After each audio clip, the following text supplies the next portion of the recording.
a un funcionario clave en este proceso ahora mismo, que es don Mario Núñez, Correctamente. director de elecciones de la Junta Central Electoral, y es el más apropiado para decirnos si hay prórroga o no en el proceso de votación. Mario, buenas tardes. Bueno, muy buenas tardes, estimados amigos. Gracias por la oportunidad.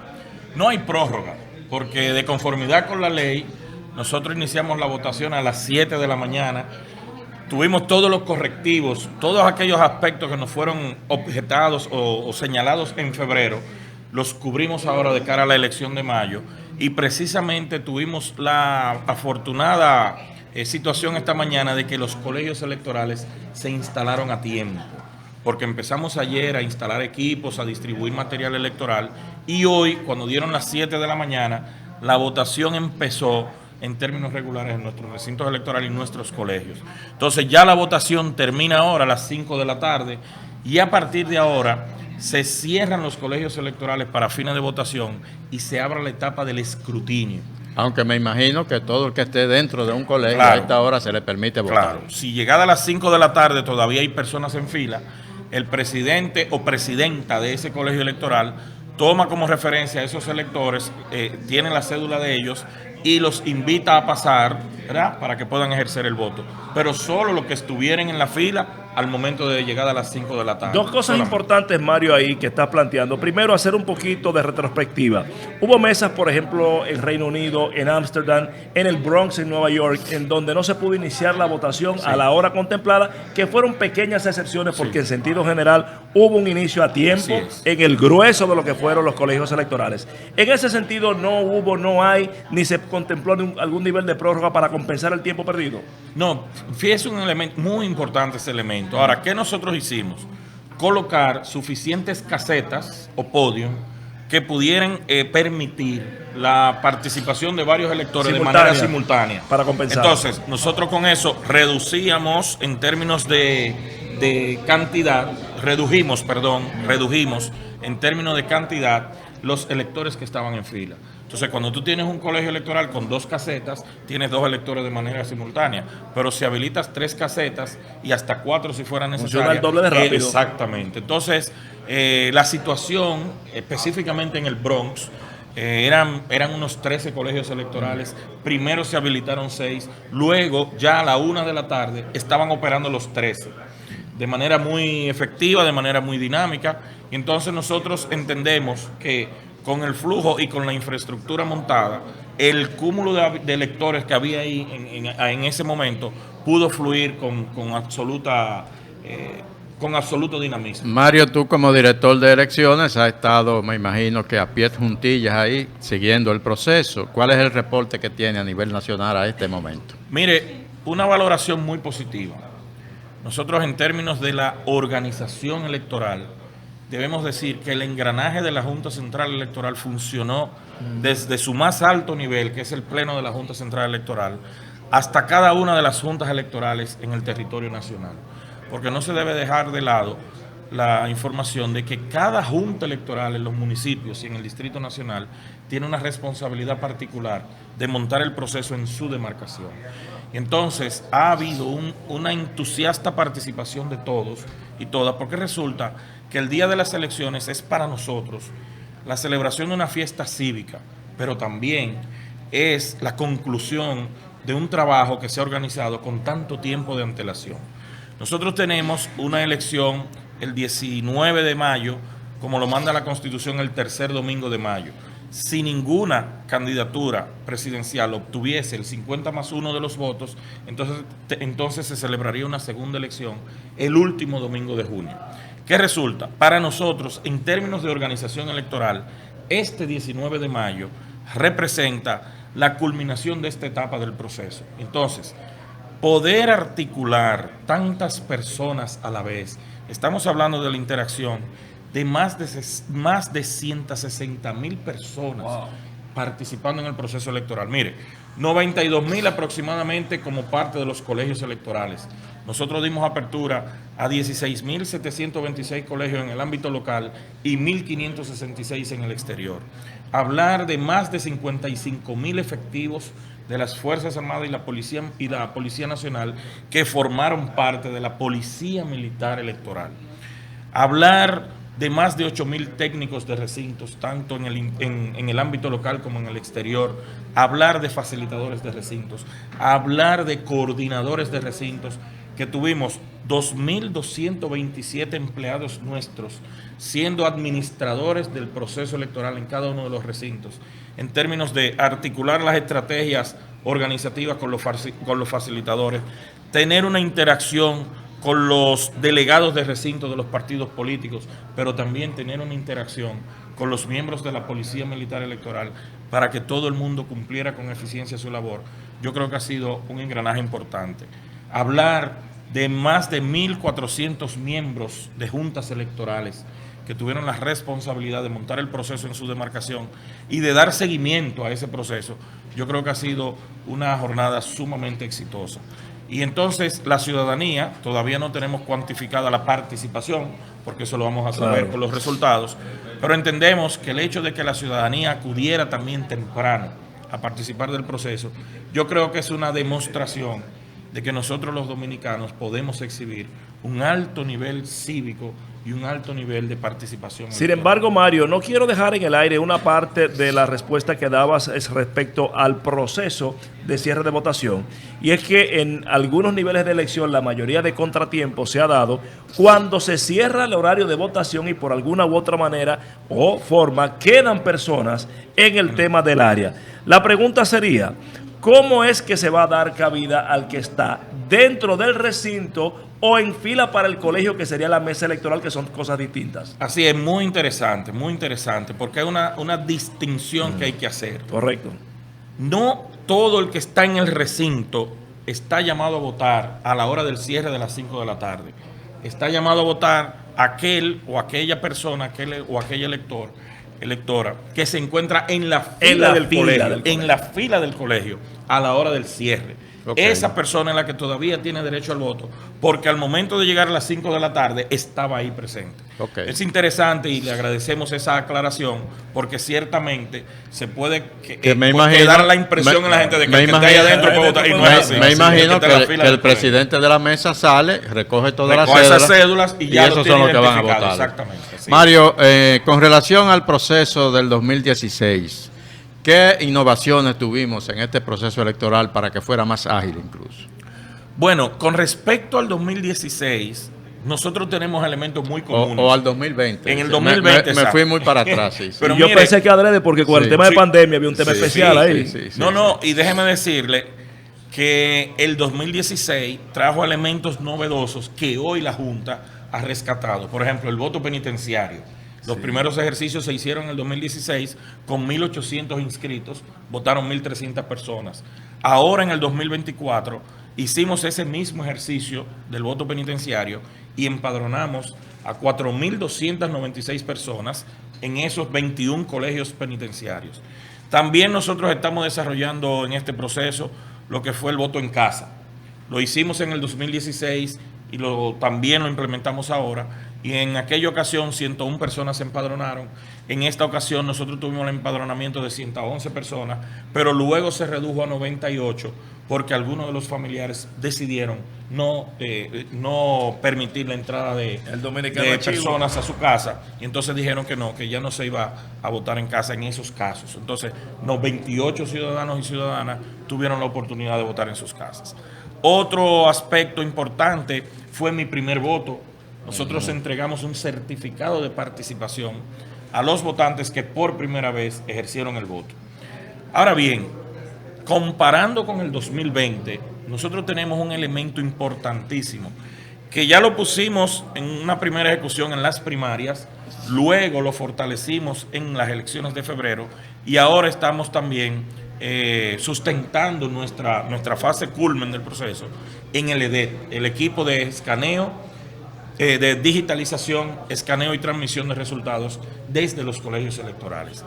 Ustedes vieron que en el pasado proceso de febrero, ya a las 8:30 de la noche, se tenía una panorámica de una proyección de los resultados electorales, porque la Junta dispuso que a partir de esa hora, o cuando se tuviese el 20% de los resultados en cada municipio, se iban a emitir los boletines.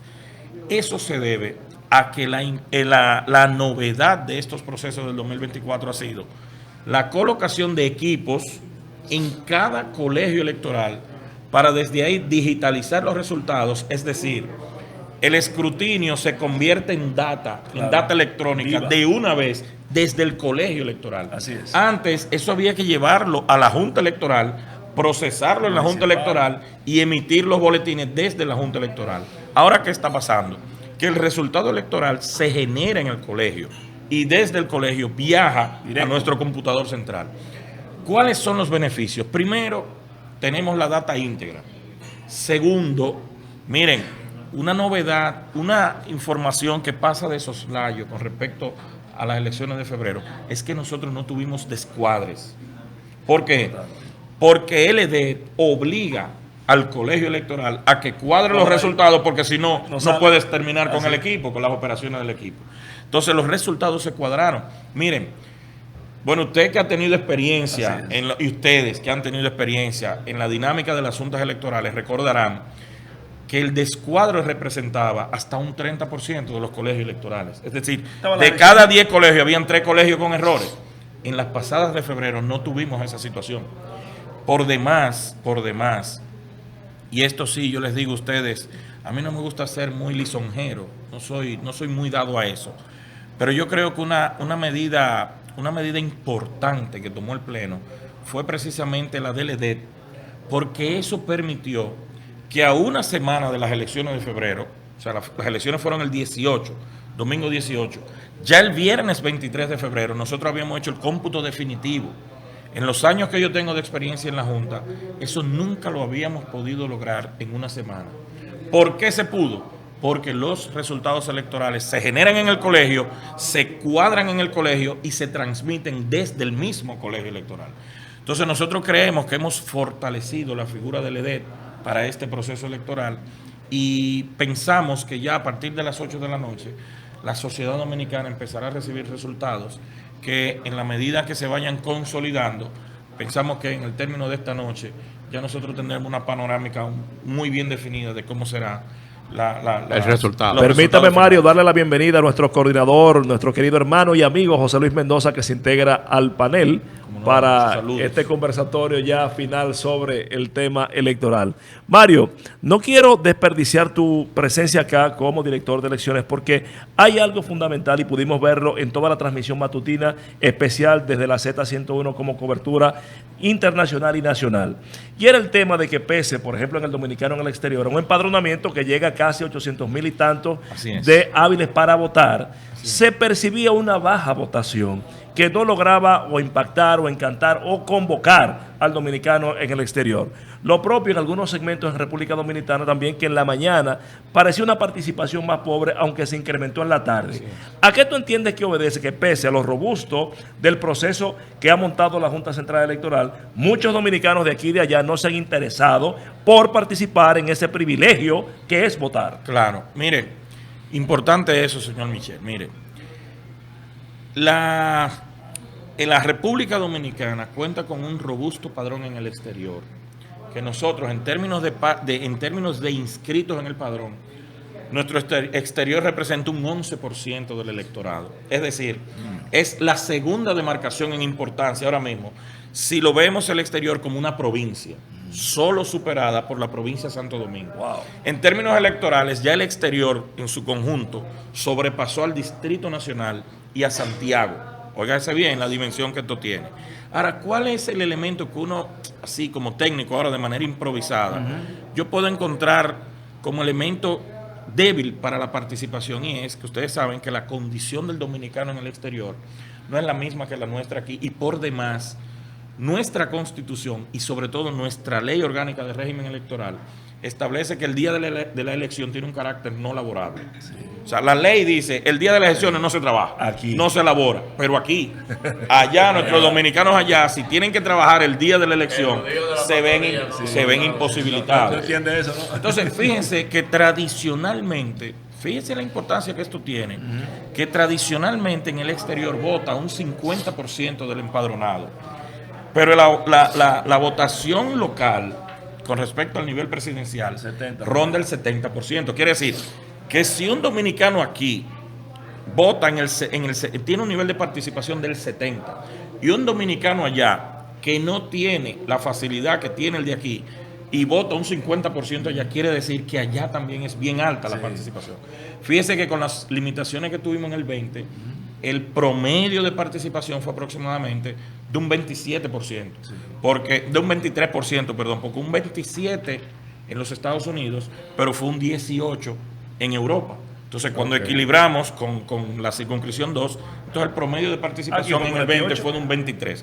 Aquí la presidencial llegó casi a un 70%, fue como de un 68% aproximadamente. Pero fíjese usted que el exterior representa un nicho importante. Y con cada proceso electoral, yo creo que tanto la Junta Central Electoral, que hizo un gran trabajo de facilitar las condiciones y de promoción. Mire, déjeme decirle que el pleno de la Junta Central Electoral estuvo en las 3 circunscripciones. En el caso de Europa y de la circunscripción 2, estuvieron 3 magistrados titulares del pleno y los funcionarios electorales que tenían la responsabilidad de organizar el proceso. Pero en el caso de Estados Unidos, el pleno de la Junta Central Electoral fue completo, tanto a Boston como a Filadelfia, New Jersey, Nueva York, y estuvimos también Boston, Filadelfia, New Jersey, Nueva York. Estuvimos en esos puntos, estuvimos nosotros acompañando al pleno de la Junta Central Electoral. Quiere decir que la Junta le dio al exterior un sitial muy preponderante. Entonces vamos a ver cómo se comporta la población, teniendo en consideración precisamente que las facilidades locales no son las mismas que allá. Y recuerden ustedes una cosa, y el señor Rosendo yo pienso que conoce bien esa dinámica, los puntos de votación en el exterior a veces son muy distantes. Muy distantes. O sea, a veces tú tienes que entre un punto y otro los separan 2 horas y 3 horas de trayecto. Entonces, esos son elementos que también intervienen en la participación electoral en el exterior. Mario, tengo entendido que este es tu proceso número 16. Como subdirector o como director de elecciones de la Junta. Bueno, sí, nosotros hemos participado ya, gracias a Dios, y a la oportunidad que nos ha brindado la Junta Central Electoral, ¿verdad?, de ser parte ya de 16 procesos electorales, así es. Como subdirector, nosotros tuvimos como subdirector 14 años. ¿Tu primera fue? Mi primera fue en el 98. Yo entré a la Junta Central Electoral en el 97 y de inmediato en el 98 tuvimos la oportunidad de ser parte del equipo de la Dirección de Elecciones. Entonces en el 99 fui promovido a encargado de educación electoral. Yo entré como auxiliar de recursos humanos en la Junta en el 97.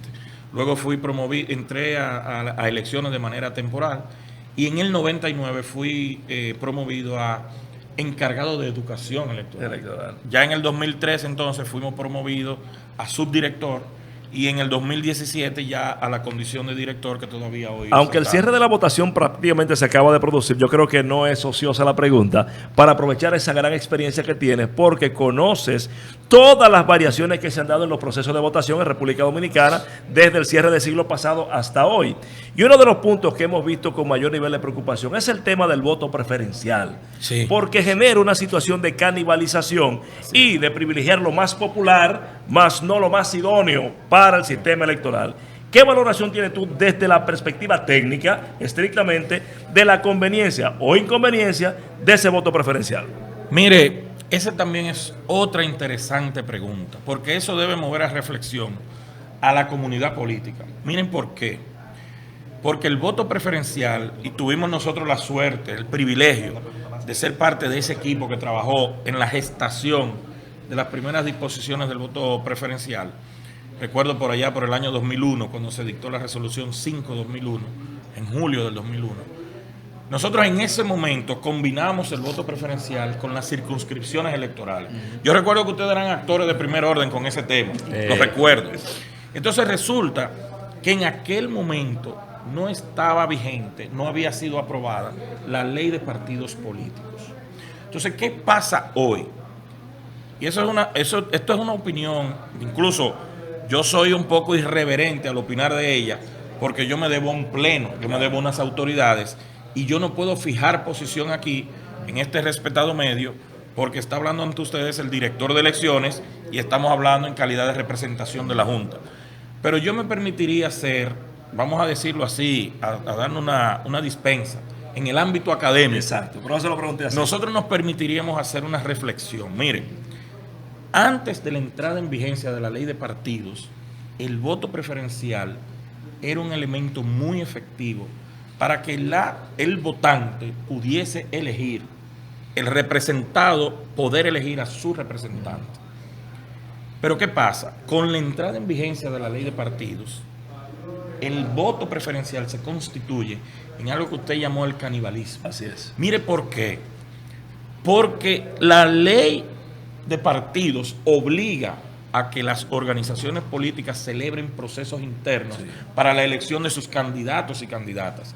Entonces, desde ahí empieza la lucha de cada candidato por ganarse su espacio. Se matan 2 veces. Se matan 2 veces, vamos a decirlo en buen dominicano.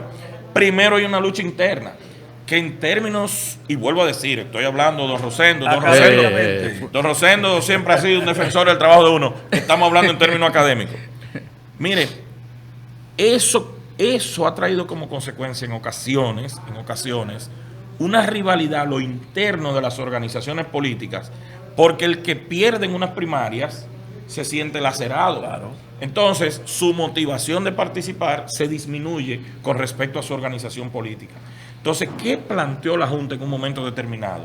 Señores, si ya nosotros tenemos la ley de partidos que obliga a la celebración de procesos internos y que solo reconoce un 20% de reserva, todo lo otro hay que llevarlo a la elección Así interna. es. O sea, un 80% de los candidatos debe ser el resultado de la elección interna. Entonces, la Junta propuso en un momento, eliminemos el voto preferencial en las elecciones ordinarias porque ya lo tenemos obligatorio en las elecciones internas. Entonces, ¿qué pasa? Que si nosotros 4 somos precandidatos dentro de un partido y hay 2 posiciones electivas, el que gane de nosotros 4 va a ser candidato. Pero ¿qué pasa? Que a lo interno de nosotros 4 empezamos a sacarnos los trapitos al sol. Y los cuartos que yo gasté. Y el dinero que yo gasté, y mi cuadro político, no te lo presto, te lo presto. Pero entonces, ¿qué pasa?